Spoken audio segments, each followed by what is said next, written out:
The morning Alberta Townsend walked 6 miles through red dust and a punishing Texas sun to knock on a stranger's gate. She had exactly $4.11 in her coat pocket, a 9-year-old boy at her side, and nothing left in the world she was willing to surrender. The year was 1878, and the land around Caldwell County stretched out in every direction like a promise that had never quite been kept. Rolling prairies bleached golden by August heat, scrub oak and mesquite crowding the creek beds, and everywhere the smell of dry earth and cattle and something wilder underneath it all.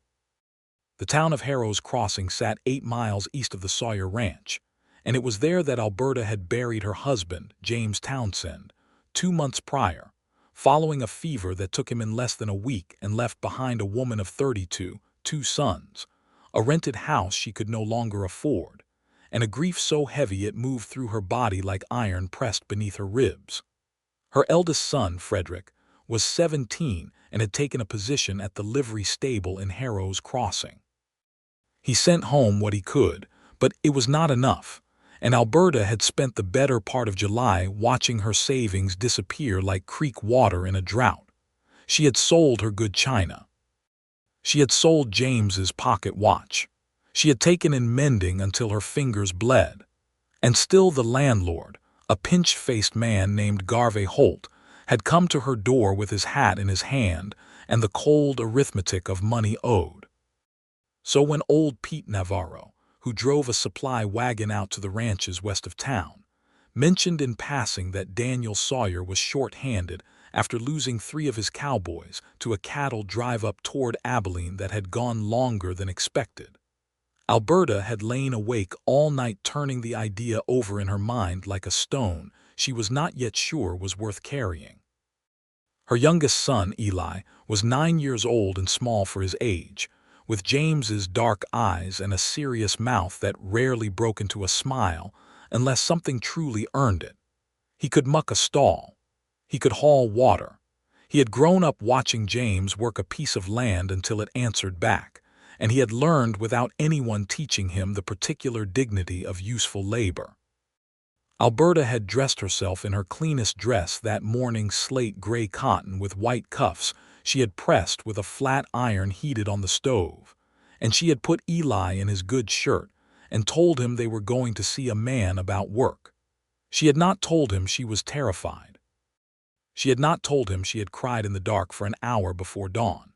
She simply walked beside him through the heat, her back straight and her chin steady, the way her own mother had taught her a woman carries herself when the world has already seen her at her worst, and she refuses to give it the satisfaction of seeing more. The Sawyer Ranch gate was iron and wood, set between 2 cedar posts that stood taller than any man, with the name burned into a crossbar above. The property beyond it was everything that hers was not: ordered, alive, and unmistakably cared for.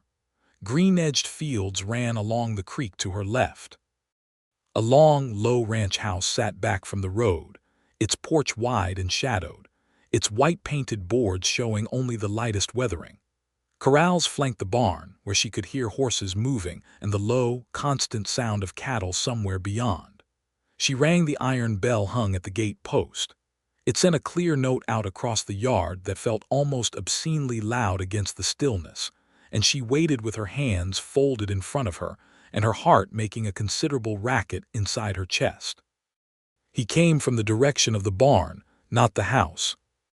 Daniel Sawyer was 38 years old, broad through the shoulders, with dark brown hair that had started to thread with silver at the temples, and a face that had been thoroughly worked over by the Texas sun until it was the color of saddle leather and marked at the corners of his eyes with fine lines that deepened when he narrowed them, which he was doing now as he approached, because a woman and a boy at his gate at 10 in the morning was not a thing he had been expecting.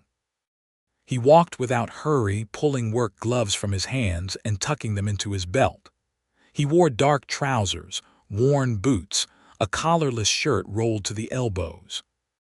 There was nothing showy about him and nothing soft. He looked like a man who had been built by the land he lived on, and Alberta found herself thinking, quite against her will, that he was the sort of man who would look you directly in the eye and tell you exactly the truth, even when the truth was inconvenient. He stopped on his side of the gate and looked at her and then at the boy and then back at her. "Morning," he said. His voice was low and even, the kind of voice that did not carry unnecessary weight. "Good morning," Alberta said. "I apologize for arriving unannounced. My name is Alberta Townsend. My husband James Townsend passed 2 months ago. This is my son Eli." She put her hand briefly on Eli's shoulder. "I heard through Pete Navarro that you might be short-handed. I wanted to ask, that is, I came to ask whether Eli might find work here. He is a willing worker. He is good with horses and he knows how to follow instruction and he will not cause you any trouble." Daniel Sawyer looked at the boy for a long moment. Eli looked back at him without flinching, which Alberta noticed and felt quietly proud of. "How old are you, son?" Daniel asked. "9, sir," Eli said. Daniel looked back at Alberta. He looked at the dust on her shoes and the careful press of her dress and the way she held herself, and whatever he saw in her face made something in his own expression shift just slightly, not to pity, which Alberta would not have been able to bear, but to something more careful than that. Something that looked, if she was reading it correctly, like recognition. "How far did you walk?" he asked. 6 miles, roughly," she said. "From town." He was quiet for a moment. Then he unlatched the gate and pushed it open. "Come in out of the sun," he said, "both of you." He led them to the porch of the ranch house, where a clay jug of water sat in the shade, and he poured 2 tin cups and handed them over without ceremony. Eli drank his in one long swallow. Alberta drank hers more slowly and tried not to let her hands shake. Daniel sat down on the top porch step and rested his forearms on his knees and looked out at the yard for a moment before he spoke again. "What I need," he said, "is someone who can be useful. I've got 3 men still out with the drive, and my ranch hand Hector pulled his shoulder bad last week, so he's working light. The horses need tending daily. The kitchen garden needs keeping. There's a dozen things that need doing that I haven't had time to get to." He paused. "Your boy could help with some of that. There's a lot he could learn if he's willing." "He is willing," Alberta said. "And what about you?" Daniel said, and he looked at her then, direct and unhurried. "What can you do?" Alberta met his eyes without wavering. "I can cook. I can sew and mend. I can keep a house and a garden. I can handle an inventory and keep simple accounts. I am not fragile, Mr. Sawyer, whatever my present situation might suggest." The corner of his mouth moved. It was not quite a smile, but it was in the neighborhood. "I didn't think you were," he said. He looked out at the yard again, and Alberta watched his profile and tried to understand what he was thinking and found she could not. "Mrs. Townsend," he said, "I'm going to say something that might offend you, and I want you to know it is not intended to." "Say it," she said. "I've got a spare room in this house. The foreman's quarters attached to the east side. It has its own door. It was used by my foreman, Tom Briggs, until he went back east to his family last spring. It's been empty since. You and your boy could stay in it." He turned and looked at her. "I'm not offering charity. I'm saying the work I need done is worth more than a wage I can reasonably pay right now, with 3 men still on the trail. So what I'm offering is the room, meals, and a fair wage besides, when things even out, if that's acceptable." Alberta stared at him. She had come to ask if Eli could work. She had expected to be turned away, or offered something small and temporary, or looked at with the particular kind of condescension that a man in a position of ease sometimes directed at a woman in a position of need. She had not expected this. She had not expected to be offered a roof. "Why?" she asked, before she could stop herself. He did not seem put off by the question. He turned back to look at the yard, and his voice when he answered was quieter than before. "My mother raised me and my brother on a place not much different from what you're describing," he said. "After my father passed, she worked herself to the marrow for 10 years before things came right. I know what that looks like." He glanced at her. "And I know what it costs." The silence that followed was the gentlest Alberta had felt in 2 months. "Then yes," she said, "it is acceptable." "Thank you, Mr. Sawyer." "Daniel," he said. "Alberta," she said. Eli, who had been sitting on the porch step below them, drinking a second cup of water that Daniel had poured without being asked, looked up at the two of them with his serious dark eyes and said nothing at all, but something in his expression suggested he was well satisfied with how the morning had turned out. They went back to Harrow's Crossing that afternoon with Daniel's wagon and Pete Navarro's help, and by evening they had moved what few belongings Alberta had kept: a trunk of clothes, a quilt her mother had made, Eli's wooden box of things, her good iron pot and her Bible, and 3 books that had been James's, into the foreman's quarters on the east side of the Sawyer ranch house. The room was clean and spare and smelled of cedar and old wood. There were 2 narrow beds, a washstand, a small window that looked east toward the creek, and a braided rug on the plank floor. It was the finest accommodation Alberta had had in 2 months, and she sat on the edge of one of the beds that night after Eli was asleep and pressed her face into the quilt her mother had made and allowed herself, very quietly, to cry. Not from sadness exactly, not only that, but from the particular undoing that comes when you have been holding yourself together so tightly for so long that the moment something solid appears beneath your feet, your whole body remembers how exhausted it is. She wiped her face and straightened and looked at the dark ceiling and made herself a private promise. She would work hard, and she would be grateful, and she would not become a burden, and she would not mistake kindness for anything more than what it was. She repeated this to herself firmly. Then she lay down and slept better than she had in months. Eli took to the ranch the way Alberta imagined a bird might take to a wide sky after being kept in a small room.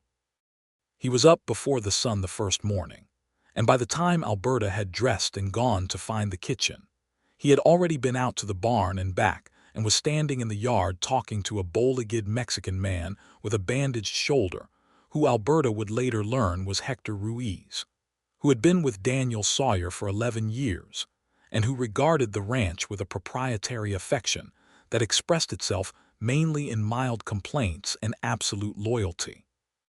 "Your boy already knows how to read a horse," Hector told Alberta when she introduced herself, his brown eyes creasing with approval. He walked right up to the gray mare, slow and steady. "She does not like strangers, but she let him touch her nose." Alberta looked at Eli, who was standing at the corral fence stroking the gray mare's muzzle with the concentrated tenderness he brought to everything that mattered to him. "His father taught him," she said. Hector nodded, and something in his expression gentled. "Then his father was a good man," he said.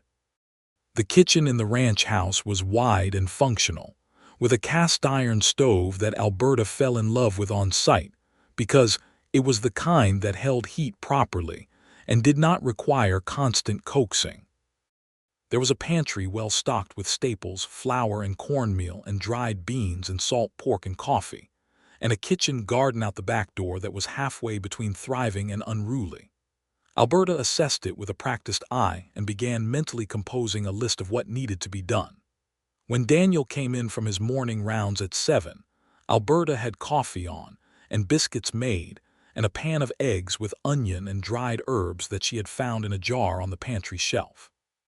He stopped in the kitchen doorway and looked at the table and then at her in a way that was briefly unguarded before he caught himself. "You didn't have to do all that," he said. "You have a pantry and a stove," she said. "Cooking is the least of what I can do." He sat down without further argument and ate with the focused appreciation of a man who had been feeding himself his own indifferent cooking for some time.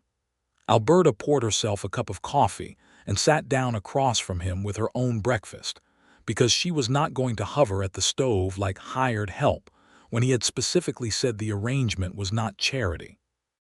They ate mostly in silence, but it was a comfortable silence, or at least not an uncomfortable one. He told her about the kitchen garden, what was in it, what had come in well, what had been neglected. She asked questions and he answered them. He told her about the 3 ranch hands still out on the drive, a man named Cal Boone, a young fellow called Jesse, and an older hand named Whitmore who had been driving cattle since before the war. He said they were expected back within 3 weeks if the drive had gone to schedule. "And your operation," Alberta said. "How many head do you run?" He looked at her with mild surprise. "About 400, he said. "I sell primarily to the market in Abilene." This year was a good drive. Good enough to hire back the help you need when your men return. He studied her. "You're direct," he said. "I have a son and a rented room in your house," she said evenly. "I think directness is appropriate." Something moved across his face, not quite amusement, not quite respect, but somewhere between them. "Yes," he said, "good enough." "Then we'll work hard in the meantime," she said, "and not inconvenience you any more than necessary." He set down his coffee cup. "Alberta," he said, and the use of her name, plainly and without ceremony, made her breath stutter just slightly. "You are not an inconvenience." She looked at him, he looked back. And then they both returned to their breakfast, and nothing more was said about it. But the morning had a different quality after that, something warmer and a little less formal. And Alberta noticed it the way you notice a change in weather, not because you are looking for it, but because the air itself has shifted. The days took on a rhythm quickly, as days will when there is enough work to fill them. Alberta rose early and made breakfast, and then spent her mornings in the kitchen garden, which responded gratifyingly to her attention.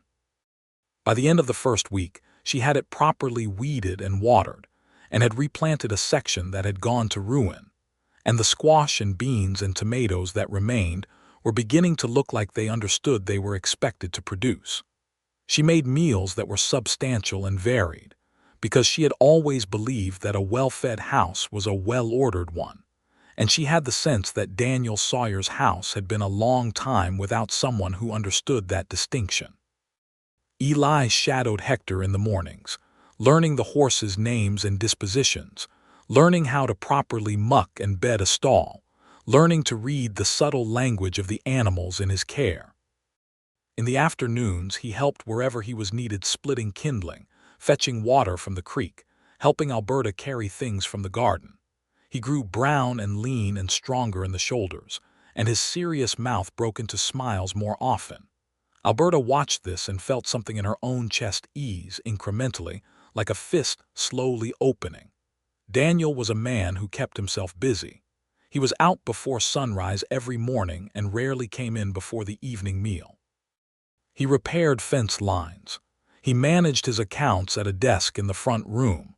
He rode his property with the attention of someone who had built it piece by piece and meant to keep it that way. He was not given to excess speech, but he was unfailingly courteous, and he had a way of listening when someone spoke to him, really listening, with his full attention, that Alberta found herself noticing more than she would have liked. At the end of the first week, on a Friday evening, he came to dinner with a small bunch of wildflowers, black-eyed Susans, and something yellow she didn't know the name of, and set them on the table without explanation. When she raised an eyebrow, he said, looking somewhere past her left ear, "They were growing along the fence line. Seemed like a waste to leave them." Alberta put them in a tin cup of water and set them in the center of the table and said nothing except "thank you," and meant it considerably more than those two words usually convey. Eli noticed the flowers and noticed Daniel's expression, and then looked at Alberta's expression, and returned to his supper with the expression of a 9-year-old boy who has correctly understood a situation and is wise enough not to comment on it. The second week brought a day of hard rain that kept everyone inside, and Alberta spent the morning mending a pile of shirts she had found in a basket in the hall, Daniel's, by the size of them, while Eli sat at the kitchen table with a book Daniel had lent him, a volume on natural history that he was reading with the solemn focus of a scholar. Daniel worked at his desk, and the house was full of quiet domestic sound: rain on the roof, the scratch of a pen, the small creak of Alberta's rocking chair, the turn of a page. At mid-morning, Daniel came into the kitchen for coffee and stopped at the table to look over Eli's shoulder at the book. "What are you reading about?" he asked. "The buffalo," Eli said. "It says there used to be millions of them." "There did," Daniel said. He poured his coffee and leaned against the counter. "I saw the last big herds when I was young, something to see." "Where did they go?" Eli asked. Daniel was quiet for a moment. Men hunted them, he said. Too many, too fast. The government encouraged it. Partly to clear the land for cattle, partly to, he paused, and his expression was something complicated. To starve the tribes that depended on them. The Comanche, the Kiowa, it was a deliberate thing, and it was wrong, whatever the outcome. Alberta had stilled in her chair, listening. Eli looked up at Daniel with wide eyes. "That is wrong," Eli said simply. "Yes," Daniel said, "it is." He looked at the boy, and something in his face settled with approval. "The world does a lot of wrong things, Eli.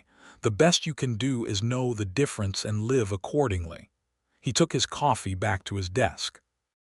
Alberta watched him go and found that she was pressing her needle against her thumb without noticing, and she released it and looked back at her mending and thought about a man who could look a 9-year-old boy in the eye and tell him the truth without softening it past the point of usefulness.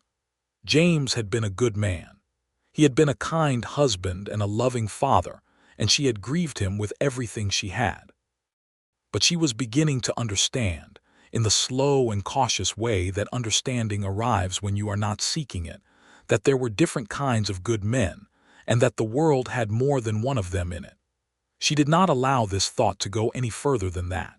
She folded it up and put it away and returned to her mending. On the 15th day, Hector's wife, a round-faced, cheerful woman named Maria who lived in a small house at the south edge of the property, came to visit Alberta in the kitchen garden and took one long look at the two of them working side by side, and then looked at the ranch house and then back at Alberta and said, in accented English that carried absolute authority, "You are good for this place." "I am grateful for this place," Alberta said carefully. Maria smiled the smile of a woman who has been married long enough to know exactly what she is looking at.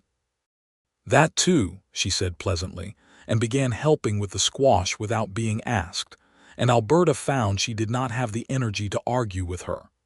That evening, Daniel came in from the south pasture with a tear in his shirt where the fence wire had caught him, and Alberta took one look at it and pointed at the chair by the kitchen stove without saying a word. He sat.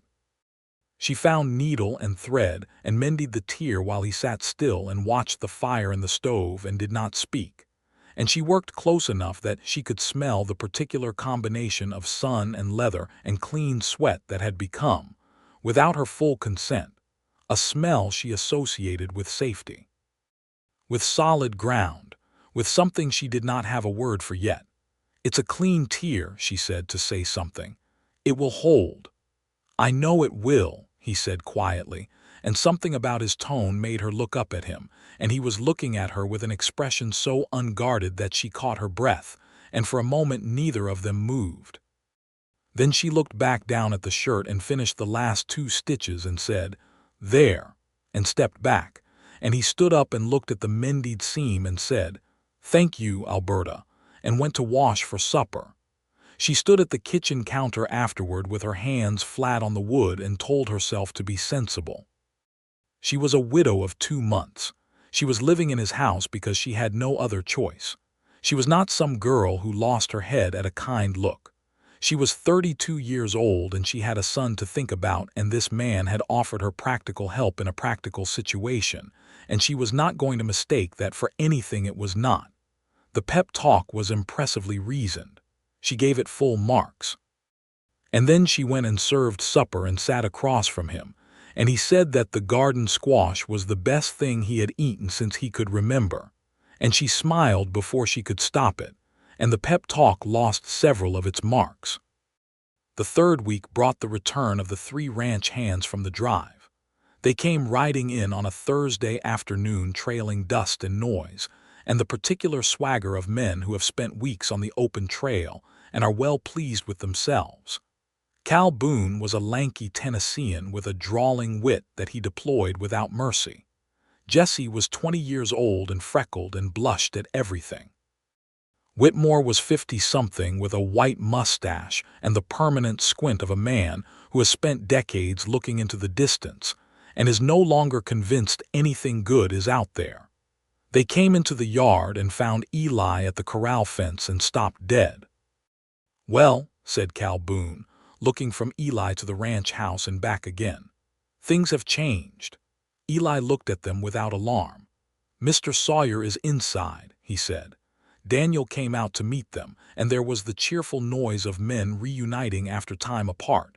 And then they all came into the kitchen where Alberta was preparing supper, and the three of them stood in the doorway in various stages of surprise.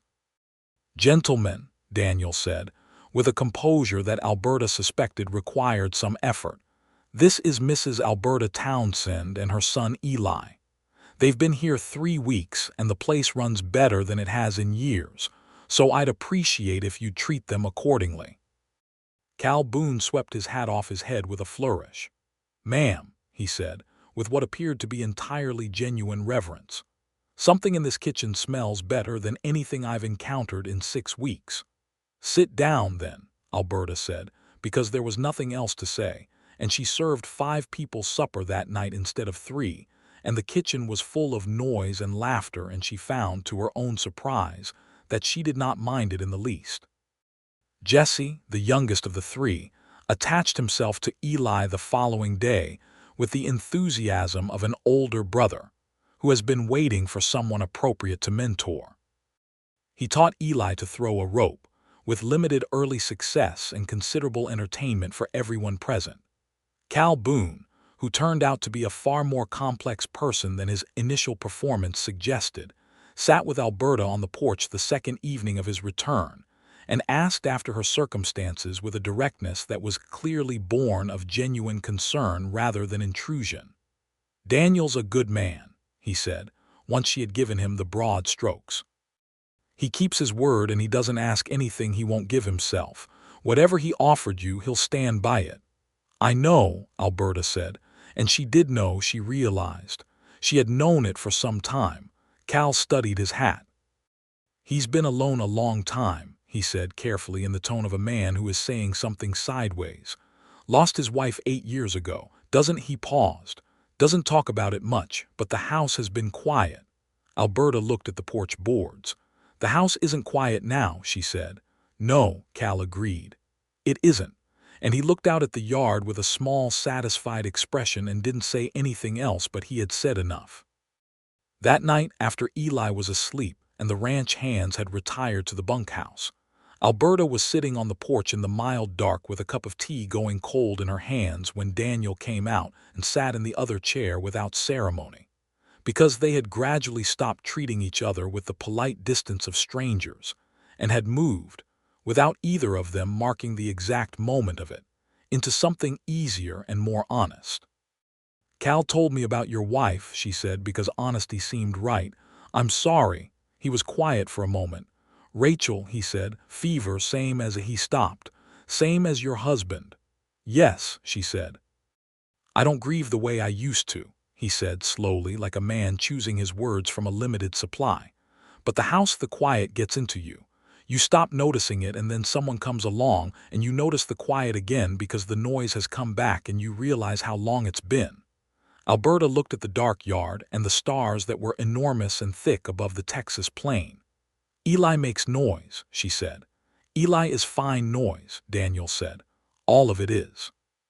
She looked at him then, and he was already looking at her, and the dark was gentle enough that there was no place to hide what was in either of their faces, and she thought, "I am not going to pretend this isn't what it is." "Daniel," she said. "I know," he said quietly.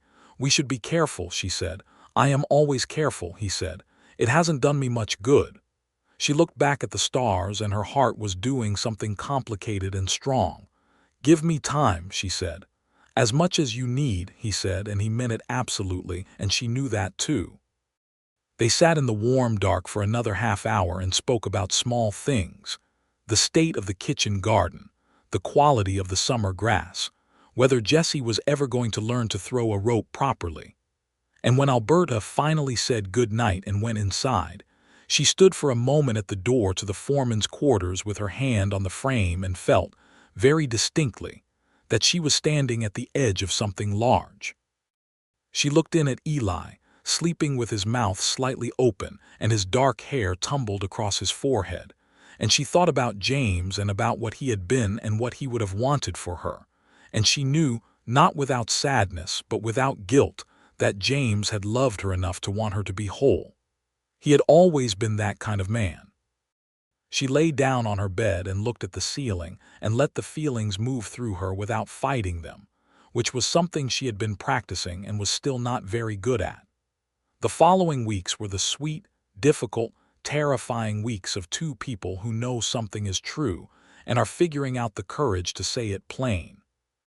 Daniel found reasons to be near her without being conspicuous about it, which she appreciated. She found reasons to linger at supper, to sit on the porch in the evenings. They talked about everything, about their childhoods, about the war years and how they had shaped the country they lived in, about books and about the land, and about what it meant to build a life in a place as uncompromising as Texas. He told her about coming to Caldwell County at 25 with almost nothing and working for a cattle operation east of the county, until he had saved enough to buy his first 50 acres. He told her about the early years, the hard winters, the cattle that had died in a cold snap that came without warning in the spring of '69.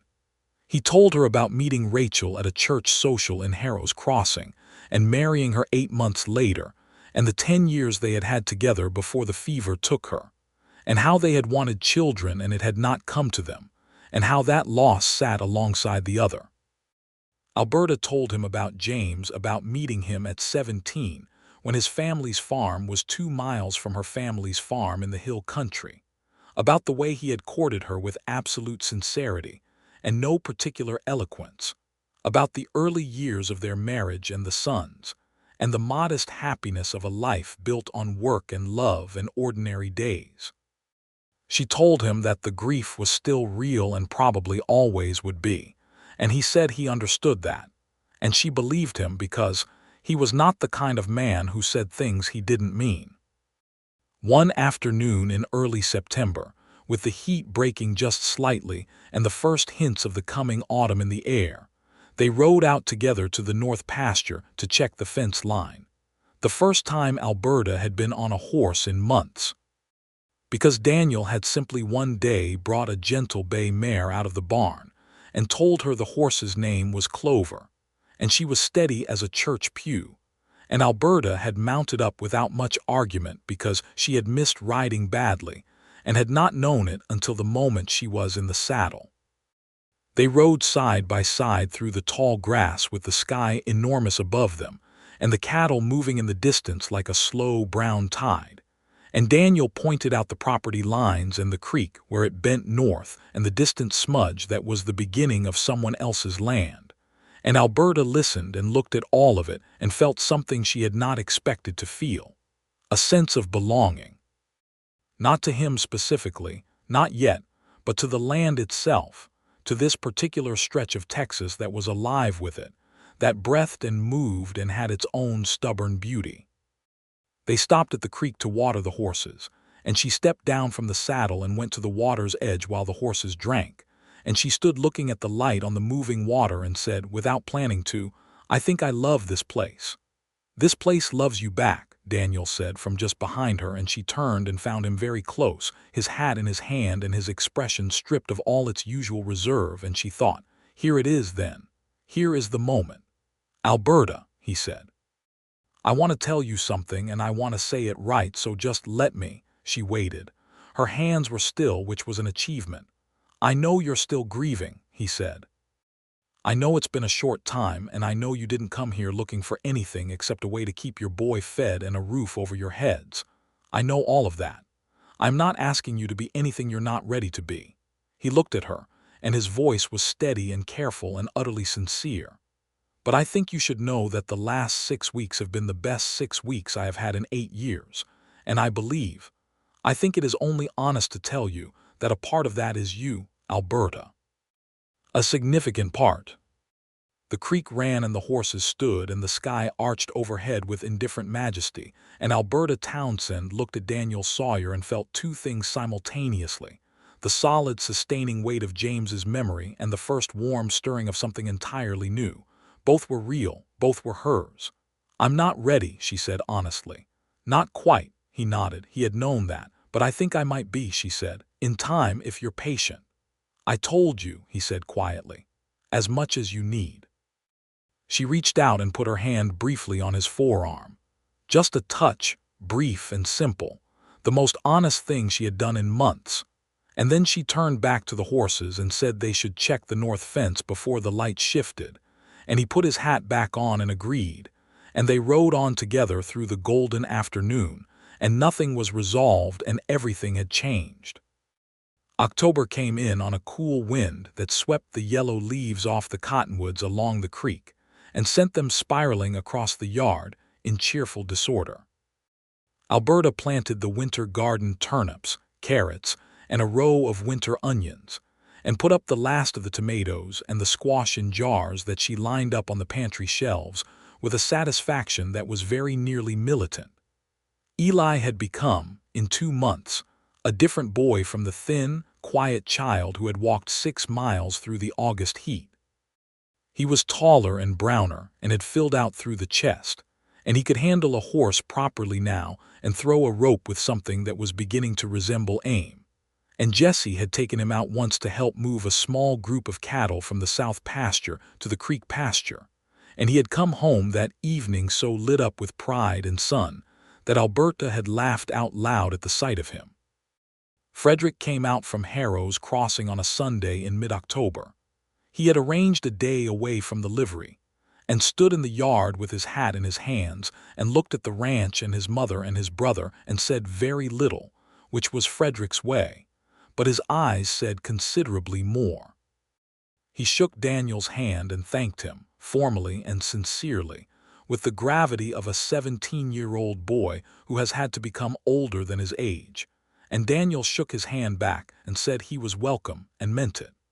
Alberta walked with Frederick after supper, while Eli showed Daniel something he had learned about the gray mare. Brother and sister walked side by side along the creek path in the October dusk. "Are you all right?" Frederick asked. "Truly, truly," she said, "more than I expected." He was quiet for a moment. "He seems like a good man," he said. "He is," she said simply. "Papa would have liked him," Frederick said, which was the most complicated and most generous thing her eldest son could have said, and she took his arm and held it.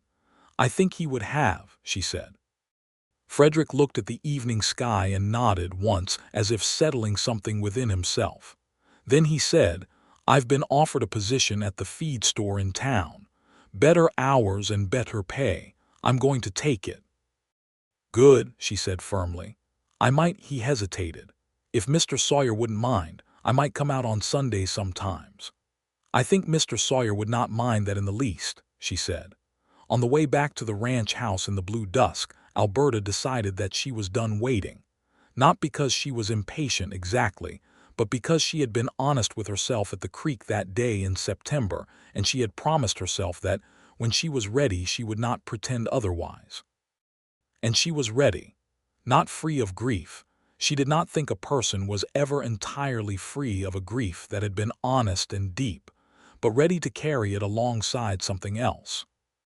Ready to live in the present, which was where she was, and where she was increasingly clear she wanted to be. She did not do anything dramatic about it that evening. She was not a dramatic woman. She simply, when the supper dishes were done and Eli was in bed and the ranch hands had gone to the bunkhouse, sat down in the chair next to Daniel's chair on the porch and said, "I want to tell you something and I want to say it right. So let me." He turned his head and looked at her and waited, and she saw his hands still on the arms of his chair. "I am not done grieving James," she said. "I don't think that ends, but I am here, Daniel, in this place which I love, with my son who is becoming himself here, and I have been watching you for 2 months and I know what I see." His voice was very quiet. "What do you see?" "A man who fed my son water without being asked," she said. "A man who told that same son the truth about an ugly part of history because he thought the boy deserved the truth. A man who brought wildflowers in because they were going to waste on a fence line." She looked at him steadily. "A man I would like if you're still willing to know better." He was quiet for long enough that she started to wonder if she had misjudged the whole thing, and then he reached out and took her hand from the arm of her chair and held it, not tightly, just held it and said, "Alberta, I would like nothing more." They sat together in the October dark, holding hands like two people who have walked a long way and are glad to have arrived somewhere. And the stars came out enormous above the Texas plain. And inside the house Eli slept soundly, and the horses moved in the corral with quiet sounds, and the ranch was alive and warm all around them. Daniel raised her hand and pressed his lips briefly to the back of it, a gesture so old-fashioned and gentle that she felt it move through her entire chest, and she looked at him in the dark and smiled, and he smiled back, and it was the first time she had seen his full smile, not the near smile she had been cataloging since August, but the real one, which rearranged his whole face and made him look 10 years younger and entirely unguarded. "We're both too old for this to be foolish," she said. 32 and 38, he said. "Still young enough to be foolish if we decide to be." She laughed, and it felt like it cleared something from the room, some last careful restraint, and then she settled back in her chair with her hand still in his, and they talked until the moon rose and the fire inside had burned down to coals, and it was an extraordinarily ordinary evening, and it was one of the finest of her life. November brought cold nights and the first stiff frosts, and the ranch settled into its winter rhythms. The cattle were moved to the south pastures where the grass held better. The wood had been cut and stacked in August and September in Alberta, regarded the tidy rows behind the house with genuine contentment. She had put up enough preserved food to last well into spring, and the root cellar held turnips and potatoes and dried corn, and she had smoked a side of pork with hickory and hung it in the cold room and felt, without any irony, like a woman who had built herself a life. Hector and Maria invited the household for a supper at their house in early November, which turned out to involve considerably more people than Alberta had anticipated. Hector and Maria's two daughters, both married with children of their own, and Cal Boone, who had developed a comfortable friendship with Hector over many years, and Jessie, who ate 4 plates of Maria's tamales and beans with an awe that bordered on religious. The table was crowded and loud and warm, and Maria caught Alberta's eye across it at one point and smiled the smile of a woman who is well pleased with how things have arranged themselves. Alberta smiled back and did not disagree. Daniel sat beside her and their shoulders touched, and when she said something that made him laugh, he turned to look at her with that full, open smile, and she noticed Hector and Maria exchange a glance that said everything, and she thought, "Good, let it be visible." She was done being careful about what was true. December arrived with a cold that was serious but not punishing, and with it came the question of Christmas, which Alberta had not thought about in terms of celebration, because for the past 2 months she had been in survival mode, and now suddenly she was not. She was in a house that smelled of pine and wood smoke and coffee, with a boy who was happy and growing, and a man she was falling in love with in the deliberate, careful, everyday way that she was coming to believe was actually the most powerful way of all. She and Maria made arrangements. She sent word to Frederick, who arrived on Christmas Eve with a parcel under his arm and a face that was younger than it had been at his last visit, and she hugged him and held on for a moment longer than usual, and he let her. Daniel had gotten a tree, a scrubby cedar from the creek bottom, which Eli helped drag to the house with tremendous satisfaction, and it stood in the corner of the main room decorated with the few ornaments Alberta had brought in her trunk, with strips of red cloth and some pine cones and paper stars that Eli had cut out with a pair of scissors and enormous concentration. It was the most improbable-looking tree Alberta had ever decorated, and she thought it was beautiful. Christmas morning, she gave Eli a new pair of boots and a good quality rope of his own, which had been Daniel's contribution, and Frederick a pair of wool gloves and a muffler she had knitted in stolen evening hours. She had made Daniel a shirt, fine navy flannel she had ordered from the dry goods store in Harrow's Crossing, cut and sewn with care and fitted to his particular measurements, which she knew because she had been mending his clothes for 4 months and had not been inattentive about it. He held it and looked at it for a moment and then looked at her. "Alberta," he said. "It's just a shirt," she said, which was not quite true. He went and put it on and came back, and she had to make a concerted effort to keep her expression composed, because it fit very well and blue suited him considerably. Cal Boone made a sound that suggested he was biting the inside of his cheek to keep from commenting, and Jessie, blessed with no such self-restraint, said cheerfully, "Looking sharp, boss," and was ignored by everyone except Eli, who grinned. Daniel gave Alberta a small box that contained a cameo brooch, not new, clearly, carefully chosen, and a pair of fine leather work gloves that were exactly her size. He had gone to town for something he had not mentioned and come back with exactly what she would have wanted, and she thought that was the most telling thing. He had paid attention.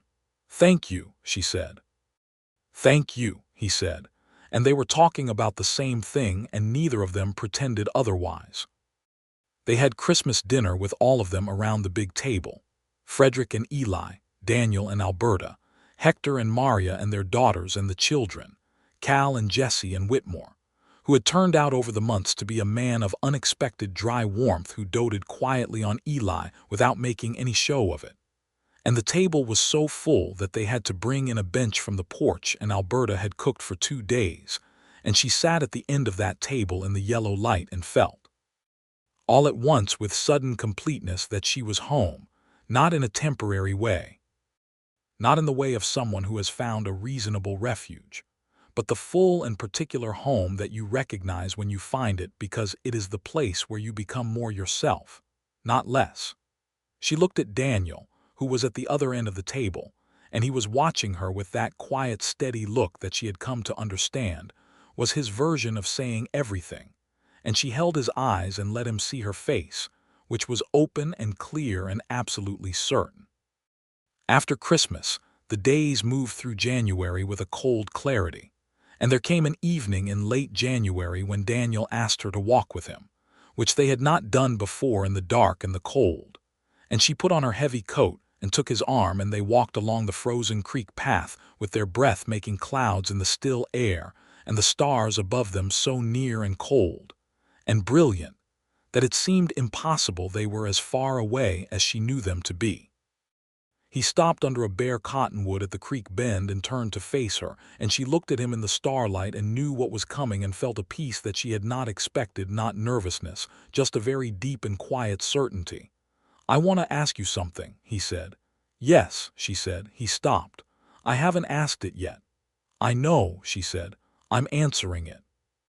He looked at her for a long moment, and then something in him released all of it, all that careful steadiness, and he took her face in his work-roughened hands and kissed her, and it was the kind of kiss that means something final and irrevocable has been decided, and she kissed him back with her hands at his chest, and the cold creek and the stars and the bare cottonwood all witness to it. When they drew apart, her eyes were bright and his were too. "Marry me," he said, "whenever you're ready. No hurry. But I want you to know it's what I'm asking. It's what I'm saying yes to," she said.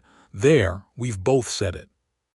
He laughed, a full genuine laugh, and then he pulled her close and held her, and she pressed her face against his shoulder and felt the solid warmth of him and the quiet of the frozen night all around them, and thought that this was it. This was the thing she had not known she was walking toward when she walked out of Harrow's Crossing in August with $4.11 and a 9-year-old boy and nowhere left to go. This man, this land, this life that had been waiting. They were married on a Saturday in March, when the first warm weather had come back to Caldwell County, and the creek ran bright, and the kitchen garden was showing the first green suggestions of the coming season. Maria helped Alberta with her dress, her good dress, the one she had saved, slate blue this time, with a high collar and fitted sleeves, simple and honest like she was. Frederick stood up for her. Eli stood very straight beside his brother in a new shirt that Daniel had quietly arranged, and looked at the whole business with his serious dark eyes and an expression that was, for the first time in many months, entirely at ease. Hector stood with Daniel. Cal Boone and Jessie and Whitmore sat in the small gathering in the main room of the ranch house, where Maria's daughters had put flowers from the early spring garden in every available jar and tin cup, and the room smelled of flowers and pine and Maria's cooking from the kitchen. The reverend who came out from Harrow's Crossing was a compact, serious man named McAllister who said the words of the ceremony with a measured care that suited the occasion. And when he reached the part that asked whether Alberta took this man, she said, "I do," in a voice that was entirely steady and entirely true. Daniel's hands held hers and did not shake. Afterward there was a celebration that lasted well into the afternoon, with Maria's food and Cal Boone's fiddle that he had been hiding in the bunkhouse, and which he now produced with the flourish of a man who has been waiting for an adequate occasion. And the dancing that followed was not elegant, but it was joyful. And Alberta danced with her husband and laughed more than she had in years. And Eli danced with Maria's youngest grandchild, a 4-year-old girl who told him his boots were very fine. And he agreed that they were. Frederick shook Daniel's hand at the end of the day with both of his, which was the most Frederick had ever said without words, and Daniel shook back and said, "Your mother is the finest woman I have ever known, and I will spend my life making sure she knows it." And Frederick nodded and his throat moved and he said, "Good." And that was that. Spring came fully and the ranch woke up again with its seasonal urgency. The cattle to be moved, the calves to be managed, the planting to be done, and Alberta threw herself into all of it with the particular energy of a woman who has something to work for that is entirely hers. The kitchen garden was the best she had kept in years. She added a section of herbs along the south fence because she had always wanted one. She worked the land beside Hector and Maria, and she learned from them the particular demands and rewards of this piece of Texas earth, and it answered her the way good land answers when it is treated with intelligence and care. Eli, at 10, had become so essential to the running of the operation that Daniel said frankly one morning that he did not know how they had managed before, which Eli received with an expression of dignified pleasure that made Alberta press her lips together to contain a smile. Jesse had taken the boy fully under his wing and had taught him everything Jesse knew about horses, and was now starting on cattle work, which Eli approached with the absolute focus he brought to everything that interested him. Daniel was present in ways that James, in the particular demands of the life he had lived, had sometimes not been able to be. He sat with Eli in the evenings and talked to him about the land and the cattle and the accounting that would someday be the boy's responsibility if he wanted it. He took him hunting once in the fall, and they came back with a buck, and Eli was quietly glowing for a week. He never pressed himself on the boy as a replacement for his father. He was too wise and too respectful for that. But he was there, consistently and reliably there, and over time Eli had begun to call him Daniel the way you call someone by name when they have become a fixture of your interior landscape. One evening in midsummer, Alberta sat on the porch with the last of the light on the western horizon, and a particular feeling in her body that she had recognized twice before, in fact, and she held it quietly for a day and then a second day. And then on the third day she went to find Daniel at the barn where he was working on a piece of bridle leather, and she leaned against the stall door and said, "I have something to tell you." He looked up from his work. "We're going to have a child," she said. The look on his face, the thing that moved through it, the way it went from blank surprise to something so wide and unguarded and full that it rewrote his entire expression, was something she knew she would carry with her for the rest of her life.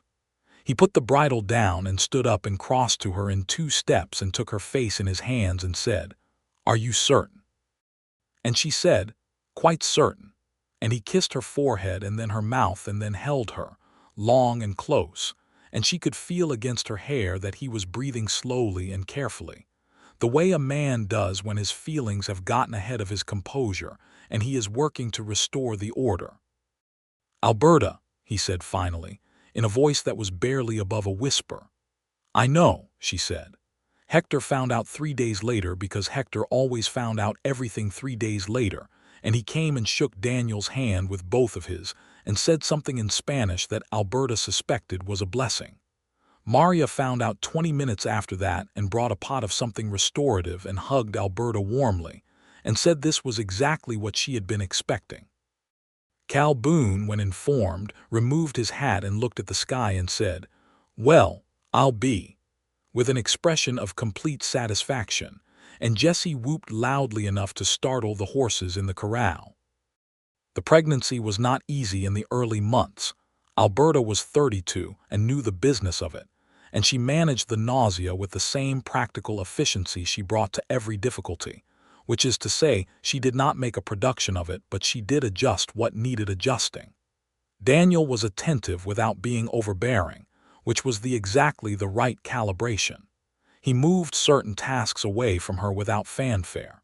He made sure she rested in the afternoons without making it an argument. He brought her ginger tea when she needed it without asking whether she needed it, because he had been paying attention and already knew. She loved him very much. It was not a complicated feeling by this point. It was as clear and present and reliable as the land they stood on. Frederick came every Sunday through the autumn and into the winter, and he helped with the heavy work as Alberta's middle expanded and made certain things awkward. And he and Daniel had settled into a friendship that was particular and easy, built on shared work and mutual respect, and the occasional game of checkers on Sunday evenings that Frederick almost never won, but persisted in playing with the stoic optimism of someone who believes the statistics will eventually turn. The baby came on a Thursday in February, in the second year of their marriage, during a cold spell that had settled over the county like a wool blanket. Maria served as midwife, as she had for half the births in the surrounding area, and she and Alberta worked together with the particular focused partnership of women who trust each other, while Daniel paced the yard outside in the cold with Eli beside him, and Cal Boone sitting on the fence with his hat pulled down. The baby was a boy. He arrived at 10:30 in the morning, squalling with impressive commitment, and he had Alberta's eyes and Daniel's square jaw and a full head of dark hair that made Maria laugh out loud. Daniel held him with the tentative care of a man receiving something he had stopped believing would come to him, and Alberta watched his face from the pillow and thought that this exact moment was why a person endures what must be endured. This was what was on the other side of the worst mornings. They named him James Daniel Sawyer. James for the father he would never know, whose absence shaped the family that had made him possible. Daniel for the father who was here, who had been here from the beginning, who had opened a gate on an August morning and said, "Come in." Eli came in to meet his brother with his serious dark eyes and stood over the basket where the infant lay and looked at him for a long time. Then he looked at Alberta and then at Daniel and said, with 9-year-old, now 10-year-old gravity, "He looks like he means business."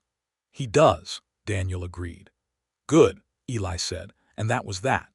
The spring of 1881 came in warm and generous, and the ranch was full in the way that a place fills when it has been properly used and properly loved. The kitchen garden was the best Alberta had kept in her life. The herd had grown. Cal Boone had married a woman named Dolers from a neighboring property, and she and Alberta had become friends of the frank and useful kind who borrowed flour without apology, and told each other the truth without softening it past the point of use. Jesse had grown into a capable and confident young man who was beginning to talk about his own piece of land, which Daniel was quietly helping him toward, because that was the kind of man Daniel Sawyer was. Eli, at 11, was already being trusted with tasks that grown hands performed, and he performed them with the quiet competence that had always been his particular quality. He was going to be like James in his bones, serious and capable and deeply, fundamentally good. And he was also, she noticed, going to be like Daniel in the ways that the land gets into a person when they work it young and true. Frederick had taken a position in Harrow's Crossing as a partner in the feed store, and he had a girl he was courting named Hannah who was a schoolteacher's daughter, and who struck Alberta as exactly the right kind of person for Frederick when she met her on a Sunday visit. Calm and clear-eyed and not easily impressed, which was precisely what her serious eldest son needed. Little James, called Jimmy by everyone except Alberta in formal moments, grew from a squalling infant into a solid, cheerful, wide-eyed toddler who had discovered by the age of 1 that Cal Boone's mustache was the most interesting object on the property, and who followed Eli with a devotion that Eli bore with an older brother's mixture of pride and mild exasperation. On a September evening in 1881, with the last warm days of the season settling over Caldwell County and the kitchen garden full of the last tomatoes, and the squash going yellow in the afternoon light, Alberta sat on the porch with Jimmy asleep on her lap and Daniel beside her and the sounds of the ranch all around them. Horses and cattle and the distant voices of the hands and the creak of the barn door in a small wind. And she looked at all of it and let it be exactly what it was. Hers. Fully and completely hers. "Do you remember," she said, "the morning I came to the gate?" "I remember every detail of it," he said. "I was so frightened," she said. "I was certain you were going to turn us away." He was quiet for a moment. "I almost told you to wait while I thought about it," he said. "I was trying to be careful, and then I looked at your face and I thought, no, whatever she needs she should have it." Alberta looked at him. The evening light was on the side of his face, the lines of him familiar to her now in the way that a beloved landscape becomes familiar, every rise and shadow known and dear. "What did you see?" she asked. "In my face." He considered the question seriously, which was his way. "A woman who had held herself together past the point where most people would have broken," he said, "and who was still holding but barely. And who was too proud to let you see the barely part." He looked at her. "And I thought, whoever she is not someone who should have to stand at a gate and ask for help with her hat in her hand. She is someone who should have a gate of her own." Her eyes were very bright. She was not going to cry. She had cried in the small hours often enough in the months before this, and she was past the crying stage, into the stage where the feeling is just warmly, solidly present, like a fire that has burned down from desperate heat to a reliable glow. "Well," she said, "here we are." "Here we are," he said. Jimmy shifted in her lap and made a small sound and settled again. The evening deepened around them. Inside the house, she could hear Eli moving. He had been reading at the kitchen table when she came out, and the sound of him, specific and particular and alive, moved through her with the particular sweetness of the ordinary. Daniel reached over and took her free hand and she let him, and they sat together while the sun finished setting and the first stars appeared, and the ranch settled into its night sounds, and there was nothing unresolved between them, nothing waiting to be said or done. The life was full and it was theirs, and they had come to it from loss and scarcity, and the particular courage of showing up at a stranger's gate with almost nothing, and asking only for the smallest chance. He had given them more than a chance. He had given them a home. She had given him what he had not known he was missing. And the land beneath them held them both, and the life they had made spread outward from this porch in every direction, toward the kitchen garden and the winter stores and the creek where Eli had learned to ride, and the south pasture where the cattle moved, and the bunkhouse where Cal and Jesse and Whitmore lived, and the small house where Hector and Maria were surely at this moment eating supper and probably talking about them, and the town where Frederick was courting Hannah and building his own life out of the same material his parents had given him, work and honesty and the willingness to show up. "I want to tell you something," Alberta said. He looked at her. "I used to tell myself in the beginning not to mistake your kindness for more than it was," she said. "I used to lecture myself about it, quite firmly." "Did it work?" he asked. "Terribly," she said.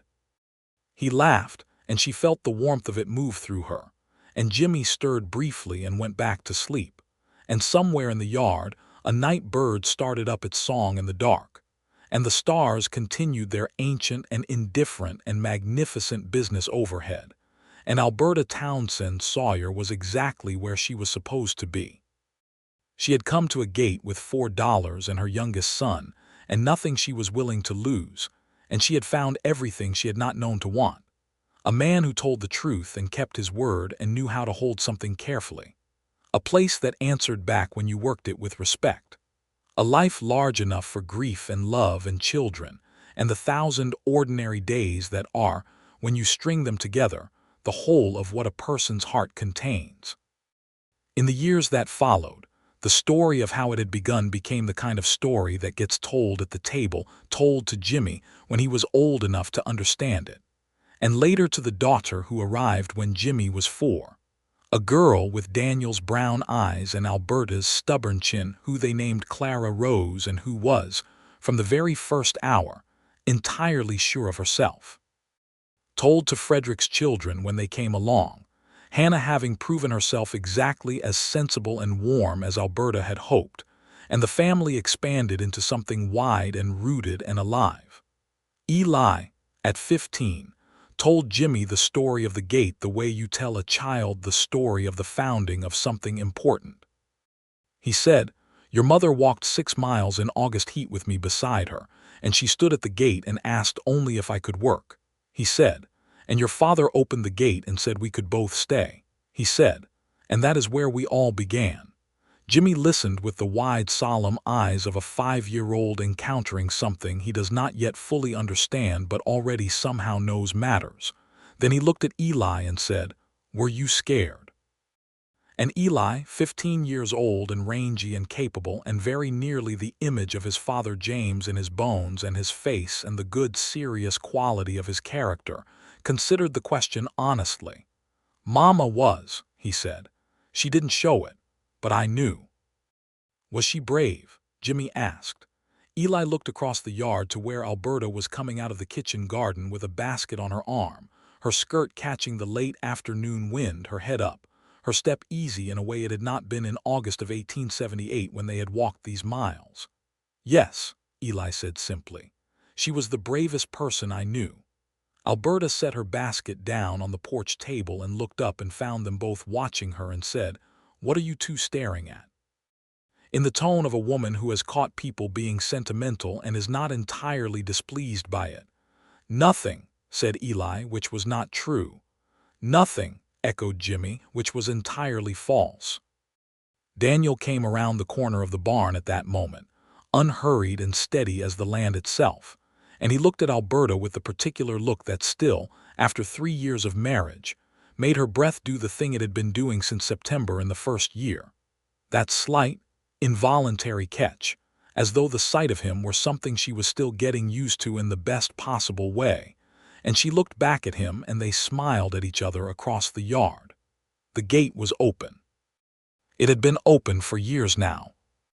The ranch breathed around them in the golden late afternoon, and the cattle moved on the south pasture, and the creek ran along its banks, and the kitchen garden was green and full, and the house stood solid and white in the Texas light, and all the people in it were exactly where they were supposed to be. And the story that had started with a woman at a gate and $4 and a 9-year-old boy and one question asked with great courage and very little expectation of a good answer, that story was not finished. It would not be finished for a long time, but it was whole and it was good, and every part of it had been earned.